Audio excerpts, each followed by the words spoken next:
Check muna natin kung pwede natin. Sige, check mo. Pasensya na po.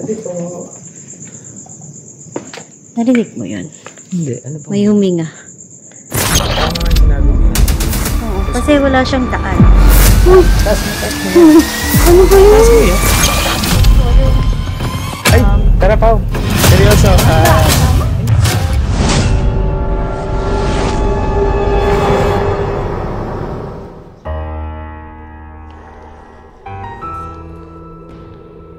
Mahiwaga at nakakaligaw ang loob ng himlayan na aming pinuntahan.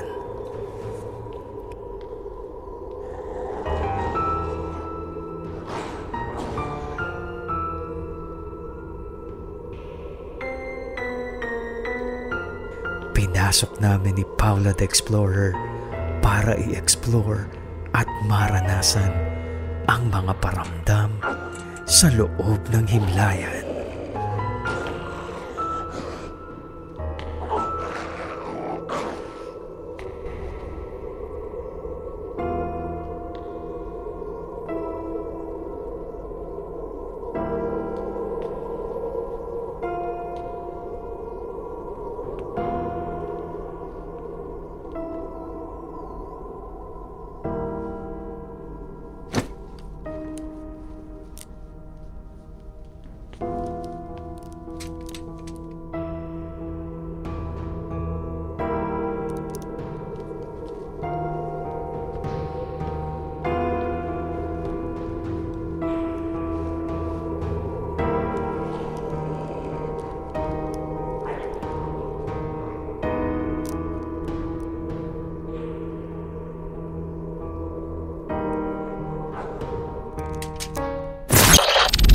Ito yung lugar. So, yan.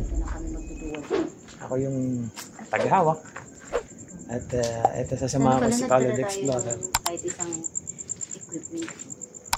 Ay, mag-ano ka? Ay, huwag na lang pala. Ikot na natin dito. Pero yung hangin. Ang sabi ni Press kasi, Habang binabaybay namin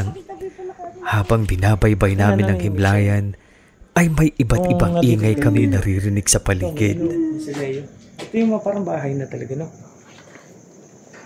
Uy, ayan. Oh, narinig mo yun? Subalit hindi namin ito masyadong pinansin at tumuloy lang sa So, ikaw, pag-i-explore. bilang ganito, di ba? Yung ganito, creepy. Kasi ito, malayo talaga to sa malayo itong cemetery na to sa, ang tawag doon?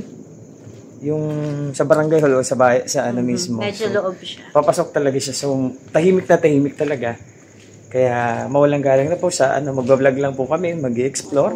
Ayan. Buti na lang hindi ako nagtapang-tapangan magsulo. Baka dito pa lang Dito nagsisi na ako. Nagtatapon ay ako. nakita namin ang isang nichong bukas Ang creepy nga. na nagbigay ng kilabot sa aming dalawa. Oh my Diba? God. Ayun o. Naririnig ako nagsasalita. Bukas o. Ito mo yun? Kabukas yung meron ba dyan? Meron ba? May laman ba? Kaya natin. At habang gumagapang ang kilabot sa aking katawan, ay biglang nagpakuha ng pang-thumbnail si Paula the Explorer. Kunan mo ako dito pang thumbnail. Sa? Video lang, video. Saan ako? Di pa dito? Saan? Yung kita yan, kunyari yan, dito ka na siya.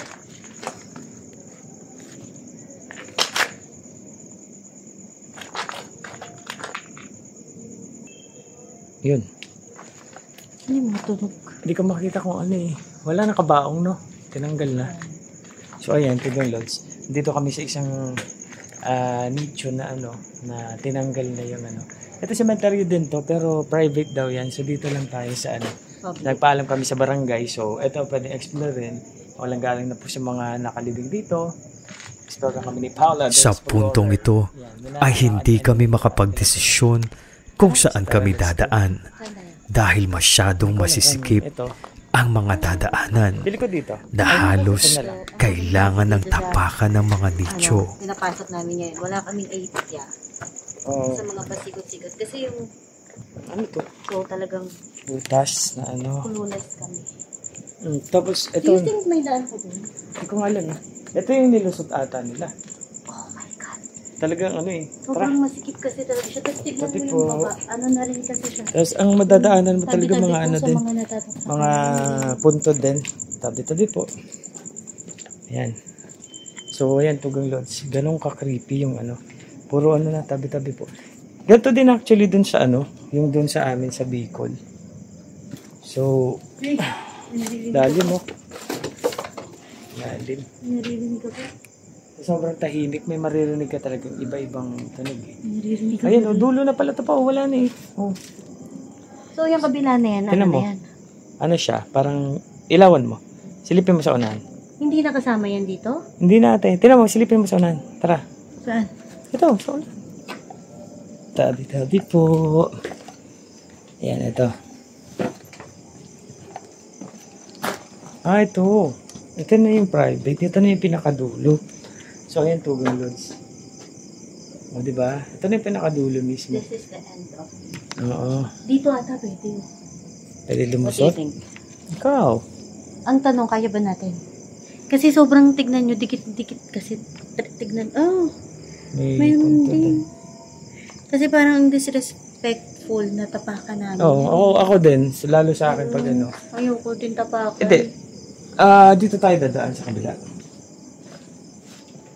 Hanap na lang tayo dito ng pwede nating gusto. Meron dyan, may dito diba sa may kaliwa. Kung doon kami dadaan, pwede. Kaso puro ano siya, parang disrespectful naman na tapakan namin. Sabi po, makikilaan po. Dito lang kami sa gilid.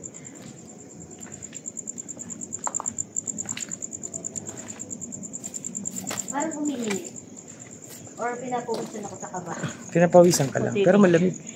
Parang yun nga yung feeling eh, parang malamig na mainit. Ay, Yeah. ano Ito. yung aso? Yan, dito. Dito tayo, sa may bukas na nicho ang daan pala dito. Nagkidaan na ko. So ayan, Tugang Lods. Kami ni Paolo the Explorer. Dito ay Misileo. Nagulat bigla si Paolo the Explorer dahil biglang tumigil ang mga kuliglig na kanina pa namin naririnig. So ayan. Ang weird naman nun. Biglang tumigil yung... Ang tawag doon, Kuliglig. kuliglig. Oo. Ang init. May init no? Or ako lang? Nainit talaga. Tapos, pero malamig naman, hindi siya yung ano. Tabi-tabi po. So, ito nga yung sinasabi nila na nakakaligaw na ano. Kasi nga, ang kita din talaga. Saka nakakatakot. Ikaw Grabe. magawa muna. Bakit? Hindi, ikaw muna magawa. Ka na. Bakit mo mukha mo? Baka mabash na naman ako. Hindi mukha po ni Paula po yung sinasabi ko. Oh my God. Kasi tatapakan natin sila. Gilid lang, basta gilid lang. Tabi-tabi po. Sabi po, pasensya na po kung matatapakan. Tabi-tabi po. At dito yung daan kanina. Sa parteng ito ay merong narinig na boses si Paolo the Explorer Ayun. na narinig ko lamang Kung gusto mo. nung nag-edit na ako ng video. Tingin mo. Check muna natin kung Tawa ka muna. pwede natin. Sige, check mo. Pasensya na po. Tabi po. Narinig mo yun. Hindi, ano po? May huminga.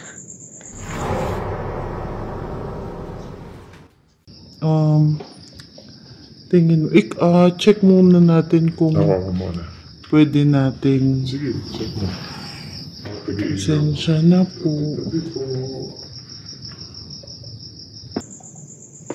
Narinig mo yun. Hindi, ano po? May huminga. Hindi ko lang napansin. May sapatos po. Bumibigat pakaramdam ko. Maybe we should head back. Ayan. What's this So ito, place? paikot lang kasi, tapos makita siya. Tabi-tabi po. Ito na pakita yun. Kaya mo maglagay. Yung parang ano. Hindi ko makaya kasi yung ganun. Pag yan, taas wala kamay mo. Yan, kita yan. Taas wala. Mas pinakataas. Kita ka yan. Gulat ako sa kanya. Tabi-tabi po. Tabi-tabi po. Ang Init kasi. Nainitan ako. Ako lang nainitan pati. Ito kasama ko, di naman nainitan. Kinakabahan ka kasi. Uy, grabe dito magkakatabing pamilya mo sa Leo. Hindi mo ba naririnig yung mga naririnig kong boses? Hindi. Galing na tayo dyan? Hindi pa. Silipin natin. Okay.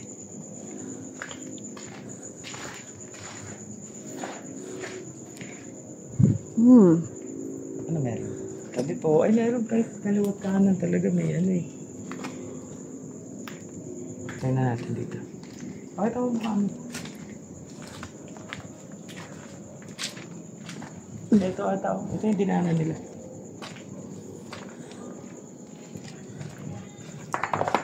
Parang paikot din dito din sa ano.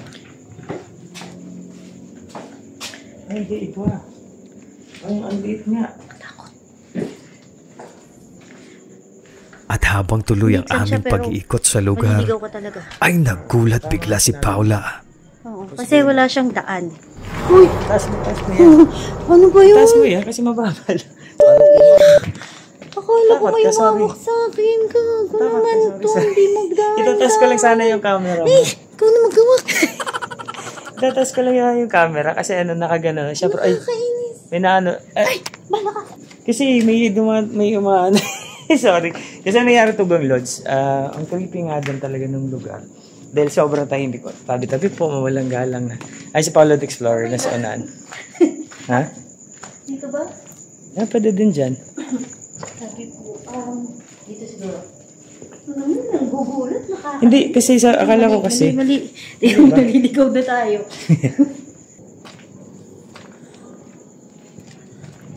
Ano po?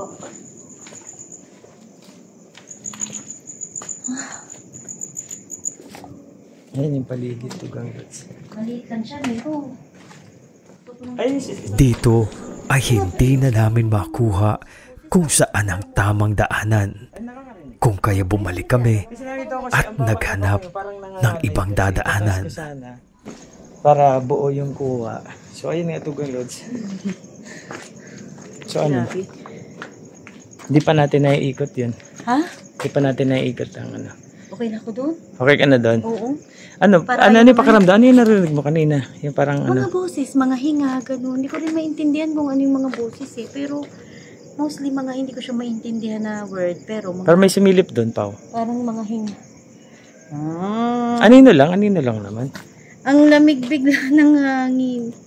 Ako lang, hindi ata parang anino mo lang yun. Sa'yo lang yun. So far, ang liit lang nito. Ang dami na rin natin napasok sa sementeryo. Pero nakatingin sila lahat, parang ganon. Parang nakatingin sila lahat, parang ganon. Oo, parang ganon. Oo nga. Diba? Tignan mo yung ano ko, ngayon lang talaga nangyari yan. Ngayon lang yan nangyari. Ay, grabe naman yan. Masasabi kong isa ito sa pinaka-nakakatakot na himlayan na aming napuntahan. Dahil bigla na lang akong namalikmata sa isang taong nakatayo sa likod namin. Ay, sarap Pao. Seryoso. Hindi, wait lang. Seryoso, hayop na. Sorry. Namalik mata ako, parang maputlang lalaki na. Hindi, sorry. Ano lang. Masaglitan lang, hindi umabot ng seconds. Ginalaw ko kasi yung cellphone ko. Ginalaw ko yung cellphone, yung ilaw ko. I-describe ko yung itsura. Dali lang. Doon ko i-describe yung itsura. Ayan, to Gang Lods. Namalikmata ako sa anino kanina. So, syempre, dahil namamalikmata ako doon. Pero feeling ko, baka kamay lang ni Paula yun. Pero ito yung kamay? Kamay ko bakit? Hindi, anino. Kabad lalaki kamay ko? Hindi kasi nangyari ito. Di ba, ginagalaw ko. Hindi ginagalaw ko siya. Parang parang natapatan ko ng ilaw. Nakatutok pa naman sa atin yung cellphone. Parang tapatan ko siya ng ilaw. So, parang ganun yung nangyari. Di-describe ko. Oh my God. Di-describe ko yung itsura, ha? Okay. At nang malapit na kami sa labas ng himlayan, ay kwento at idinitalye ko ang aking experience sa loob ng himlayan. At dito ay tinapos na namin ang aming vlog. Ang tawag dito, yung matangkad na lalaki na si Raul. Hindi, si Raul. Yung ano. Yung parang Frankenstein? Ganon yung itsura niya na maputla, na maputi. Oh my God. Ganon ka, ganon ka, kasi gaganon ako. So, ano namang itsura mo sa anong experience mo? Tapos gaganon ako. Tapos, saglitan ako, putang ina, tara pa. Saglitan lang, hindi nga umabot seconds. Makakita ka na. Ganon, no? Ako Ano dami ko parang narinig. kakaiba, no? Ang kakatakot talaga. Hindi nyo pa pinasok doon sa loob, pinakaloob. Pinasok, kaso na Huwag yun na muna ikwento sa iba para... Sorry, tabi-tabi po. Explore lang kami.